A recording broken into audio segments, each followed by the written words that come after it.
ವಕ್ಫ್ ಬೋರ್ಡ್ದು ಗಲಾಟೆ ರಾಜ್ಯದ ಉದ್ದಗಲಕ್ಕೂ ಏನು ನಡೀತಾ ಇದೆಯೋ, ಆ ವಕ್ಫ್ ಬೋರ್ಡ್ಗೆ ಚಿಕ್ಕಮಗಳೂರು ಜಿಲ್ಲೆಯಲ್ಲಿ ಮೊದಲ ಬಲಿಪಶುವಾಗಿದ್ದು ದತ್ತಾತ್ರೇಯ ಪೀಠ ಮತ್ತು ದತ್ತಾತ್ರೇಯ ದೇವರು. 73-74ರಲ್ಲಿ ಗೆಜೆಟ್ ಮಾಡಬೇಕಾದ್ರೆ ಮೂಲ ದಾಖಲೆಗಳನ್ನು ಪರಿಶೀಲಿಸಿದೆ.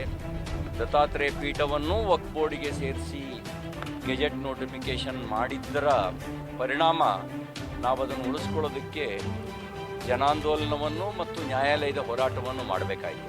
ಜನಾಂದೋಲನವು ಸಾಕಷ್ಟು ಪರಿಣಾಮವನ್ನು ಬೀರಿದೆ. ನ್ಯಾಯಾಂಗದ ಹೋರಾಟವೂ ಕೂಡ ನಮಗೆ ಅರ್ಧ ನ್ಯಾಯವನ್ನು ಕೊಟ್ಟಿದೆ.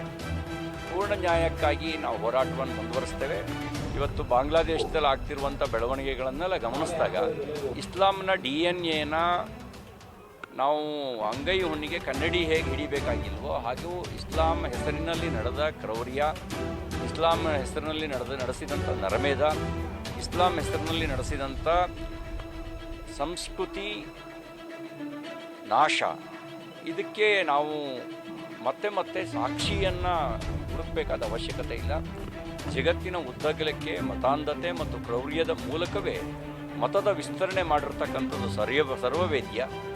ಹಾಗಾಗಿ ಇದನ್ನು ನಾವು ಅವರನ್ನು ಅವರದೇ ರೀತಿಯಲ್ಲಿ ಎದುರಿಸದೇ ಇದ್ದರೆ ಜಗತ್ತಿನ ಎಲ್ಲ ಸಂಸ್ಕೃತಿಗಳು ನಾಶವಾಗ್ತವೆ, ಸಾವಿರಾರು ವರ್ಷಗಳ ಪರಂಪರೆಗಳು ನಾಶವಾಗ್ತವೆ, ಭಾಷೆ ನಾಶವಾಗುತ್ತೆ. ಹಾಗಾಗಿ ಆ ನಾಶವನ್ನು ತಡೆಯೋದಕ್ಕೆ ಇರೋದು ಒಂದೇ ದಾರಿ, ಅವರನ್ನು ಅವರದೇ ರೀತಿಯಲ್ಲಿ ಎದುರಿಸಬೇಕು. ಬಾಂಗ್ಲಾದೇಶದಲ್ಲಿ ನೋಡಿ, ಇವತ್ತದು 90% ಮುಸ್ಲಿಮರು ಅಂತ ಹೇಳ್ತಾ ಇದ್ದಾರೆ. ಕೆಲವು 100 ವರ್ಷಗಳ ಹಿಂದೆ 1% ಮುಸ್ಲಿಮರು ಇರಲಿಲ್ಲ. ಭಾರತ ಏನು ಅಖಂಡ ಭಾರತದಲ್ಲೇ ಮುಸ್ಲಿಮರು ಇರಲಿಲ್ಲ. ಅವರ ಸಂಸ್ಕೃತಿ ನಾಶ ಮತ್ತು ಕಬಳಿಕೆ ಅದು ನಿಲ್ಲುವಂಥದ್ದಲ್ಲ ಅನ್ನೋದನ್ನು ಮನಗಂಡೆಯೇ ಡಾಕ್ಟರ್ BR ಅಂಬೇಡ್ಕರ್ ಅವರು ಥಾಟ್ಸ್ ಆಫ್ ಪಾಕಿಸ್ತಾನ್ನಲ್ಲಿ ಇಸ್ಲಾಂ ಬಗ್ಗೆ ವಿವರಣೆಯನ್ನು ಕೊಡ್ತಾರೆ. ಹೇಗೆ